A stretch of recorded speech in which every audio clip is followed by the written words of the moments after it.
ಆಪ್ತ ಸಚಿವರುಗಳ ಜೊತೆಗೆ ವಿಶೇಷ ವಿಮಾನದಲ್ಲಿ ಮುಖ್ಯಮಂತ್ರಿ ಸಿದ್ದರಾಮಯ್ಯ ನಿನ್ನೆ ದೆಹಲಿಗೆ ರೀಚ್ ಆದರು. ಯಾರೆಲ್ಲ ಇದ್ರು ಅವ್ರ ಜೊತೆಗೆ? HAL ವಿಮಾನದಿಂದ ಸ್ಪೆಷಲ್ ಫ್ಲೈಟ್ 5 ಆಪ್ತ ಸಚಿವರು. ಒಂದು doctor G Parameshwar, KJ George, MB Patil, Mahadevappa ಮತ್ತು ಭೈರತಿ ಸುರೇಶ್. ಜೊತೆಗೆ ಶಾಸಕ ಮತ್ತು ಮುಖ್ಯಮಂತ್ರಿಗಳ ಕಾನೂನು ಸಲಹೆಗಾರ ಪೊನ್ನಣ್ಣ ಇವರು ಕೂಡ ಇದ್ರು. ಅದೇ ಫ್ಲೈಟ್ ಅಲ್ಲಿ ಪ್ರತ್ಯೇಕವಾಗಿ ಹೋದವರು ಯಾರು? ಒಬ್ಬರು ಪ್ರಿಯಾಂಕ್ ಖರ್ಗೆ, ಮತ್ತೊಂದು ಸತೀಶ್ ಜಾರಕಿಹೊಳಿ. ಇವರು ಪ್ರತ್ಯೇಕವಾಗಿ ದೆಹಲಿಗೆ ಹೋಗಿದ್ದಾರೆ. ಮುಖ್ಯಮಂತ್ರಿ ತಮ್ಮ 5 ಆಪ್ತ ಸಚಿವರ ಜೊತೆಗೆ ದೆಹಲಿಗೆ ಹೋದರೆ 2 ಸಚಿವರು ಪ್ರತ್ಯೇಕವಾಗಿ, DK ಶಿವಕುಮಾರ್ ಅವರು ಪ್ರತ್ಯೇಕವಾಗಿ ಹೋದರು, DK ಸುರೇಶ್ ಪ್ರತ್ಯೇಕವಾಗಿ ಹೋದರು.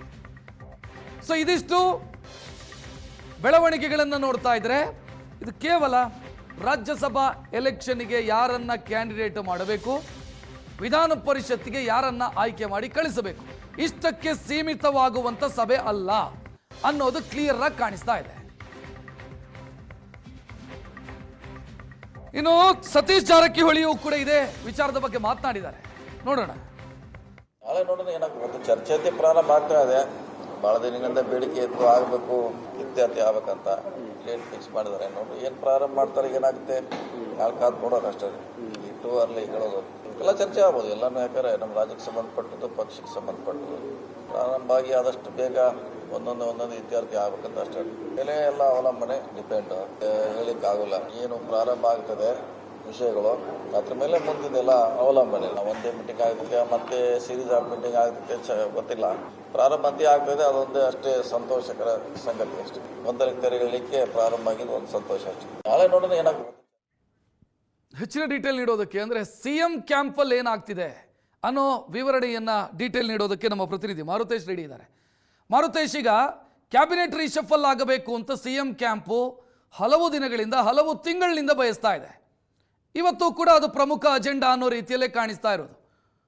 ಒಂದು ವೇಳೆ ಅದರ ಹೊರತಾದಂಥ ಯೋಚನೆಯನ್ನು ಹೈಕಮಾಂಡ್ ಏನಾದರೂ ಮಾಡಿದರೆ ರಿಸೀವಿಂಗ್ ಎಂಡು ಅಂದರೆ CM ಕ್ಯಾಂಪು ಯಾವ ರೀತಿ ಅದನ್ನು ನೋಡುತ್ತೆ ಅಂತ ಪ್ರಶ್ನೆ ಇರೋದು. ಏನಿದೆ ಯೋಚನೆ ಇವರದು, ಏನೇನು ಕಾರ್ಯತಂತ್ರ? ರಕ್ಷತ್, ಈಗ ರಾಜ್ಯಸಭಾ ಚುನಾವಣೆ ಘೋಷಣೆ ಆದ ಬಳಿಕ ಹೈಕಮಾಂಡ್ ಈ ಸಭೆ ಕರೆಯುವಂಥ ತೀರ್ಮಾನವನ್ನು ಮಾಡಿದ್ದಾರೆ ಅಂತ ಹೇಳಿದರೆ ಒಂದಂತೂ ಬಹಳ ಸ್ಪಷ್ಟವಾಗಿ ಗೊತ್ತಾಗ್ತಾ ಇದೆ. ಅಧಿಕಾರ ಹಂಚಿಕೆಯ ವಿಚಾರಕ್ಕೆ ಸಂಬಂಧಪಟ್ಟ ಹಾಗೆ ಒಂದಷ್ಟು ಹೈಕಮಾಂಡ್ನ ಮುಂದೆ ಯಾವ್ದಾದ್ರು ಸೂತ್ರಗಳಿದ್ರೆ ಅಥವಾ ಇಂಥ ಆಯ್ಕೆಗಳು ನಿಮ್ಮ ಮುಂದೆ ಇದೆ, ಇದನ್ನು ನೀವು ಒಪ್ಕೊಳ್ಳೋದೇ ಆದರೆ ಅಧಿಕಾರ ಹಂಚಿಕೆಯ ಚರ್ಚೆಗೆ ಮುಂದಕ್ಕೆ ಹೋಗಬಹುದು ಅನ್ನುವಂಥ ಕಾರಣಕ್ಕಾಗಿಯೇ ಹೈಕಮಾಂಡ್ ಕರೆದಿರುವಂಥದ್ದು. ಯಾಕಂದರೆ ರಾಜ್ಯಸಭೆ ಚುನಾವಣೆ ಇಟ್ಕೊಂಡು ಮುಂದೆ ಈ ತೀರ್ಮಾನಗಳನ್ನು ಮಾಡಿದರೆ ಅದು ಚುನಾವಣೆಗಳ ಮೇಲೆ ಪರಿಣಾಮ ಬೀರುತ್ತೆ ಅನ್ನುವಂಥದ್ದು ಕೂಡ ಹೈಕಮಾಂಡ್ಗೆ ಗೊತ್ತಿದೆ. ಅಥವಾ ರಾಜ್ಯಸಭೆ ಚುನಾವಣೆ ನಡೆಯುವಂಥ ಸಂದರ್ಭದಲ್ಲಿ ಈ ವಿಚಾರ ಅಂದರೆ ಈ ಸಭೆ ಕರೆದಿರೋದನ್ನು ಗಮನಿಸಿದರೆ ನಿಶ್ಚಿತವಾಗಿಯೂ ಮುಖ್ಯಮಂತ್ರಿಗಳಿಗೆ ರಾಜ್ಯಸಭೆಯ ಆಫರ್ ಮಾಡ್ತಾರೆ, ನೀವು ರಾಜ್ಯಸಭೆಗೆ ಬನ್ನಿ ಅನ್ನುವಂಥದ್ದು. ಏನಾದರೂ ಸಿದ್ದರಾಮಯ್ಯನವರು ಅದಕ್ಕೆ ಕನ್ವಿನ್ಸ್ ಆದರೆ ನಾಯಕತ್ವ ಬದಲಾವಣೆ ವಿಚಾರ ಬಹಳ ಸಲೀಸಾಗಿ ಆಗಬಹುದು ಅನ್ನುವಂಥದ್ದು ಹೈಕಮಾಂಡ್ನ ಲೆಕ್ಕಾಚಾರ. ಆದರೆ ಸಿದ್ದರಾಮಯ್ಯ ಕ್ಯಾಂಪ್ನಲ್ಲಿ ನಡೀತಾ ಇರುವಂಥ ಚರ್ಚೆ, ಸಿದ್ದರಾಮಯ್ಯನವ್ರಿಗೂ ಗೊತ್ತು ರಾಜ್ಯಸಭೆಯ ಆಹ್ವಾನವನ್ನು ಹೈಕಮಾಂಡ್ ಮಾಡ್ತಾರೆ ಅನ್ನುವಂಥದ್ದು. ಆದರೆ ಸುತಾರಾಮ್ ಅದನ್ನು ಒಪ್ಪದೇ ಇರುವಂಥ ತೀರ್ಮಾನವನ್ನು CM ತಿಳಿಸಬೇಕು ಅಂತೇಳಿ ಈಗಾಗಲೇ ನಿರ್ಧಾರ ಮಾಡಿಕೊಂಡೇ ದೆಹಲಿಗೆ ಹೋಗಿದ್ದಾರೆ. ಒಂದು ವೇಳೆ ಅಧಿಕಾರ ಹಂಚಿಕೆ ವಿಚಾರದ ಬಗ್ಗೆ ಹೈಕಮಾಂಡ್ ಏನಾದರೂ ಸ್ಪಷ್ಟ ನಿಲುವನ್ನು ವ್ಯಕ್ತಪಡಿಸಿದರೆ ಈ ಹಿಂದೆ ಅಂದರೆ ಹತ್ತತ್ರ ಒಂದು ತಿಂಗಳಾಗಿರಬೇಕು, ತಮ್ಮ ಆಪ್ತರ ಜೊತೆಗೆ ಮುಖ್ಯಮಂತ್ರಿಗಳೇ ಖುದ್ದು ಸಭೆಯಲ್ಲಿ ಭಾಗಿಯಾಗಿದ್ದರು. ಸುಮಾರು 2 ತಾಸು ಆ ಸಭೆ ನಡೀತು. ಅದರಲ್ಲಿ ಪರಮೇಶ್ವರ್ ಇದ್ರು, ಭೈರತಿ ಸುರೇಶ್ ಇದ್ರು, KJ ಜಾರ್ಜ್ ಇದ್ದು, ಸತೀಶ್ ಜಾರಕಿಹೊಳಿ ಇದ್ರು, ಮಾಜಿ ಸಚಿವ ರಾಜಣ್ಣ ಇದ್ರು, ಮಹದೇವಪ್ಪ ಇದ್ರು. ಅಂದರೆ ಹೈಕಮಾಂಡ್ ಈ ವಿಚಾರದ ಬಗ್ಗೆ ತೀರ್ಮಾನ ಮಾಡೋದಕ್ಕೆ ಕರೀತಾರೆ, ನಾವೊಂದು ಪ್ಲಾನ್ ಆಫ್ ಆಕ್ಷನ್ ಜೊತೆಗೆ ಹೋಗಬೇಕು ಅನ್ನುವಂಥ ತೀರ್ಮಾನವನ್ನು ಅವತ್ತಿನ ಸಭೆಯಲ್ಲೇ ತೆಗೆದುಕೊಳ್ಳಲಾಗಿತ್ತು. ಅದರ ಪ್ರಕಾರವೇ ಸಿದ್ದರಾಮಯ್ಯ ತಮ್ಮ ಆಪ್ತ ಬಳಗದ ಸಚಿವರನ್ನ ಕರೆದುಕೊಂಡು ದೆಹಲಿಗೆ ಹೋಗಿದ್ದಾರೆ. ಅಧಿಕಾರ ಹಂಚಿಕೆ ಆಗಲೇಬೇಕು ಅನ್ನುವಂಥದ್ದೇನಾದರೂ ಹೈಕಮಾಂಡ್ನ ಮನಸ್ಸಿನಲ್ಲಿದ್ದರೆ ನಿಶ್ಚಿತವಾಗಿಯೂ ಪರಮೇಶ್ವರ್ ಅವರ ಹೆಸರನ್ನ ರೆಫರ್ ಮಾಡ್ತಾರೆ. ಬಹುಶಃ ಆ ಕಾರಣಕ್ಕಾಗಿಯೋ ಏನೋ ಪರಮೇಶ್ವರ್ ಇಲ್ಲಿಯ ತನಕ ಸರ್ಕಾರ ರಚನೆಯಾಗಿ 3 ವರ್ಷ ಆದರೂ ಕೂಡ ಯಾವತ್ತೂ ಹೈಕಮಾಂಡ್ ನಾಯಕರನ್ನ ಭೇಟಿಗೆ ಪರಮೇಶ್ವರ್ ಹೋಗಿರಲಿಲ್ಲ. ಮೊದಲ ಬಾರಿಗೆ ಮುಖ್ಯಮಂತ್ರಿಗಳ ಜೊತೆಗೆ ಪರಮೇಶ್ವರ್ ಅವರು ಪ್ರಯಾಣವನ್ನು ಬೆಳೆಸಿದ್ದಾರೆ. ಆ ಕಾರಣಕ್ಕಾಗಿ ಈ ಬೆಳವಣಿಗೆಗೆ ಇನ್ನಷ್ಟು ಪುಷ್ಟಿ ಸಿಗೋದಕ್ಕೂ ಕೂಡ ಪರಮೇಶ್ವರ್ ಹೋಗಿರ್ತಕ್ಕಂಥದ್ದು ಸಾಕ್ಷಿಯಾಗಿದೆ.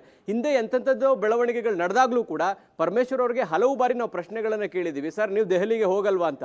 ಪರಮೇಶ್ವರ್ ಬಹಳ ಕ್ಲಿಯರ್ ಆಗಿ ಹೇಳ್ತಾ ಇದ್ರು, ದೆಹಲಿಗೆ ಹೋಗುವಂತಹ ಪರಿಸ್ಥಿತಿ ಇನ್ನು ಉದ್ಭವ ಆಗಿಲ್ಲ, ಆ ಸಮಯ ಬಂದಾಗ ನಿಶ್ಚಿತವಾಗಿ ನಾನು ಹೋಗ್ತೇನೆ ಅನ್ನುವಂಥ ಮಾತನ್ನು ಹೇಳಿದ್ರು. ಬಹುಶಃ ಈಗ ಆ ಸಮಯ ಬಂದಿರಬಹುದು ಅನ್ನುವಂಥ ಲೆಕ್ಕಾಚಾರಗಳು ಕಾಂಗ್ರೆಸ್ನಲ್ಲಿ ನಡೀತಾ ಇದೆ. ಆ ಕಾರಣಕ್ಕಾಗಿ ಪರಮೇಶ್ವರ್ ಕೂಡ ಸಿದ್ದರಾಮಯ್ಯನವ್ರ ಜೊತೆಗೆ ಹೋಗಿರೋದನ್ನ ನೋಡಿದ್ರೆ ಒಂದು ವೇಳೆ ಅಧಿಕಾರ ಹಂಚಿಕೆ ವಿಚಾರದ ಬಗ್ಗೆ ನಿಲುವನ್ನ ಹೈಕಮಾಂಡ್ ತೆಗೆದುಕೊಂಡ್ರೆ, ಇಲ್ಲ ಬಿಟ್ಕೊಡ್ಬೇಕಾಗುತ್ತೆ ಅನ್ನುವಂಥದ್ದು ಏನಾದರೂ ಸಿದ್ದರಾಮಯ್ಯನವರಿಗೆ ಹೇಳಿದ್ರೆ, ಪರಮೇಶ್ವರ್ ಅವರ ಹೆಸರನ್ನ ಎಲ್ಲರೂ ಶಿಫಾರಸು ಮಾಡುವಂಥ ತೀರ್ಮಾನವನ್ನ ಈ ಹಿಂದೆ ನಡೆದಂಥ ಸಭೆಯಲ್ಲೇ ವ್ಯಕ್ತವಾಗಿತ್ತು. ಅದನ್ನು ರಾಜಣ್ಣ ಅವರು ಬಹಿರಂಗವಾಗಿಯೇ ಹೇಳಿದ್ರು. ಈ ಪ್ಲಾನ್ ಆಫ್ ಆಕ್ಷನ್ ಜೊತೆಗೆ ಮುಖ್ಯಮಂತ್ರಿಗಳು ಹೋಗಿದ್ದಾರೆ. ಒಂದು ವೇಳೆ ಅದು ಆಗದೆ ಅಂದರೆ ಅಧಿಕಾರ ಹಂಚಿಕೆ ವಿಚಾರದ ಬಗ್ಗೆ ಆಗದೇ ಇದ್ರೆ ನಿಶ್ಚಿತವಾಗೂ ಸಚಿವ ಸಂಪುಟ ಪುನರ್ರಚನೆಯನ್ನು ನಾನು ಮಾಡ್ತೀನಿ, ಅಲೋ ಮಾಡಿ ಅನ್ನುವಂಥದ್ದು ಮುಖ್ಯಮಂತ್ರಿಗಳ ಮುಂದೆ ಇರ್ತಕ್ಕಂಥ ಆಪ್ಷನ್. ಜೊತೆಗೆ ಅವರ ಜೊತೆಗೆ ಹೋಗಿರ್ತಕ್ಕಂಥ ಸಚಿವರ ನಿಲುವು ಮತ್ತು ಅವರ ವಾದ ಏನು, ಇಡೀ ದೇಶದಲ್ಲಿ ಕರ್ನಾಟಕ ಅಂದ್ರೆ ಕಾಂಗ್ರೆಸ್ ಆಡಳಿತ ಇರುವಂತಹ ರಾಜ್ಯಗಳಲ್ಲಿ OBC ಮುಖ್ಯಮಂತ್ರಿ ಅಂತ ಇರುವಂತದ್ದು ಮುಖ್ಯಮಂತ್ರಿ ಸಿದ್ದರಾಮಯ್ಯನವರು ಒಬ್ಬರೇ. ಜೊತೆಗೆ ಮುಖ್ಯಮಂತ್ರಿ ಸಿದ್ದರಾಮಯ್ಯನವರಿಗೆ ಸರಿಸಮಾನವಾದ ನಾಯಕರು ಯಾರು ಇಲ್ಲ. ಅವರನ್ನ ತೆಗೆದ್ರೆ ದೊಡ್ಡ ವೋಟ್ ಬ್ಯಾಂಕ್ ಡಿಸ್ಟರ್ಬ್ ಆಗುತ್ತೆ, ಅದು ಚುನಾವಣೆಗಳ ಮೇಲೆ ಪರಿಣಾಮ ಬೀರುತ್ತೆ. ಹೀಗಾಗಿ ಅವ್ರನ್ನ ಯಾವುದೇ ಕಾರಣಕ್ಕೂ ಕೆಳಗೆ ಇಳಿಸಬಾರ್ದು ಅನ್ನುವಂತ ವಾದವನ್ನ ಮಾಡೋದಕ್ಕೆ CM ಕ್ಯಾಂಪ್ನಲ್ಲೇ ಗುರುತಿಸಿಕೊಂಡಿರ್ತಕ್ಕಂತಹ ಸಚಿವರುಗಳು ಕೂಡ ಜೊತೆಗೆ ಹೋಗಿರ್ತಕ್ಕಂಥದ್ದನ್ನ ಗಮನಿಸಿದಾಗ ಇದೇ ವಾದವನ್ನ ಹೈಕಮಾಂಡ್ ಮುಂದೆಯೂ ಕೂಡ ಇಡ್ತಾರೆ. ಆ ಕಾರಣಕ್ಕಾಗಿ ಇವತ್ತು ನಡೆಯುವಂತ ಸಭೆಯ ಬಳಿಕ ಒಂದು ಸಚಿವ ಸಂಪುಟ ಪುನರ್ರಚನೆಗೆ ಹೈಕಮಾಂಡ್ ಗ್ರೀನ್ ಸಿಗ್ನಲ್ ಕೊಡ್ತು ಅಂದ್ರೆ ಎಲ್ಲಾ ಚರ್ಚೆಗಳಿಗೂ ಕೂಡ ಅಂತ್ಯ ಆಡುತ್ತೆ.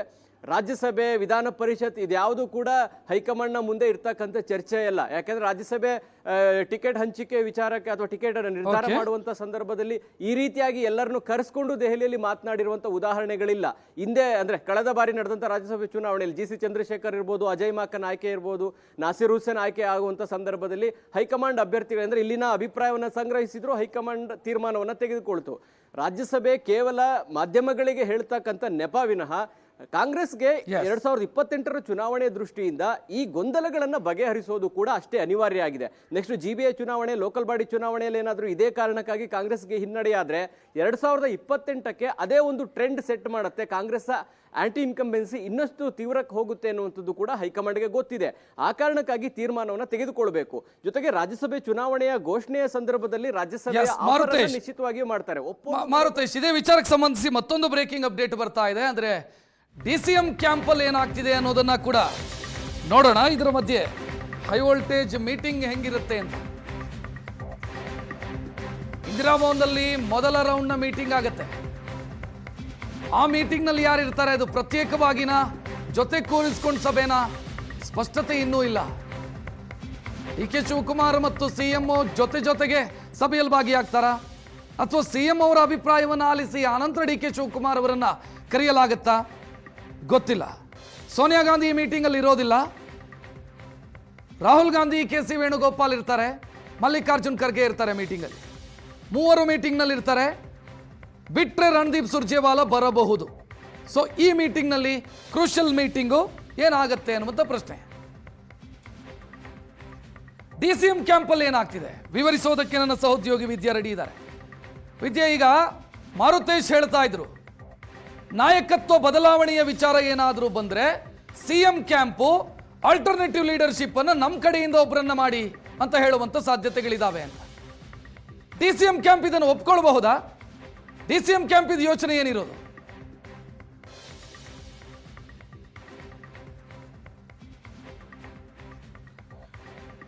ಸಂಪರ್ಕ ಸಾಧ್ಯ ಆಗ್ತಾ ಇಲ್ಲ. ನಾನು ಮತ್ತೆ ಅವರನ್ನು ಸಂಪರ್ಕಿಸೋ ಪ್ರಯತ್ನವನ್ನು ಮಾಡ್ತೀನಿ. ಒಟ್ಟಲ್ಲಿ ಅತ್ಯಂತ ಕ್ರೂಷಿಯಲ್ ಆದಂಥ ಮೀಟಿಂಗ್ ಇವತ್ತು ನಡೆಯೋದು. ಆ ಮೀಟಿಂಗ್ನಲ್ಲಿ ತೆಗೆದುಕೊಳ್ಳುವಂಥ ನಿರ್ಧಾರಗಳನ್ನು ಯಾವ ಬಣ ಯಾವ ರೀತಿ ಸ್ವೀಕರಿಸುತ್ತೆ, ತಮ್ಮ ಪಟ್ಟುಗಳೇನು, ಇದೆಲ್ಲವೂ ಕೂಡ ಈಗ ಕುತೂಹಲಕ್ಕೆ ಕಾರಣ ಆಗ್ತಾ ಇರೋದು. ಕ್ಯಾಬಿನೆಟ್ ರೀಶಫಲ್, ಪುನರ್ರಚನೆಗೆ ಏನಾದರೂ ಹೈಕಮಾಂಡ್ ಗ್ರೀನ್ ಸಿಗ್ನಲ್ ಕೊಟ್ಟರೆ DK ಶಿವಕುಮಾರ್ ಅವರಿಗೆ ಹಿನ್ನಡೆಯದು.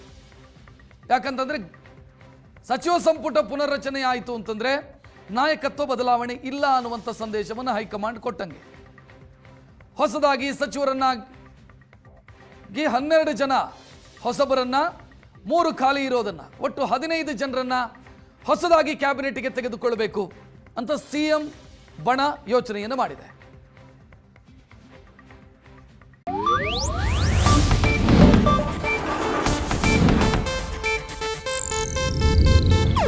ಇದು ಏಷ್ಯಾನೆಟ್ ನ್ಯೂಸ್ ನೆಟ್ವರ್ಕ್ ಪ್ರಸ್ತುತಿ.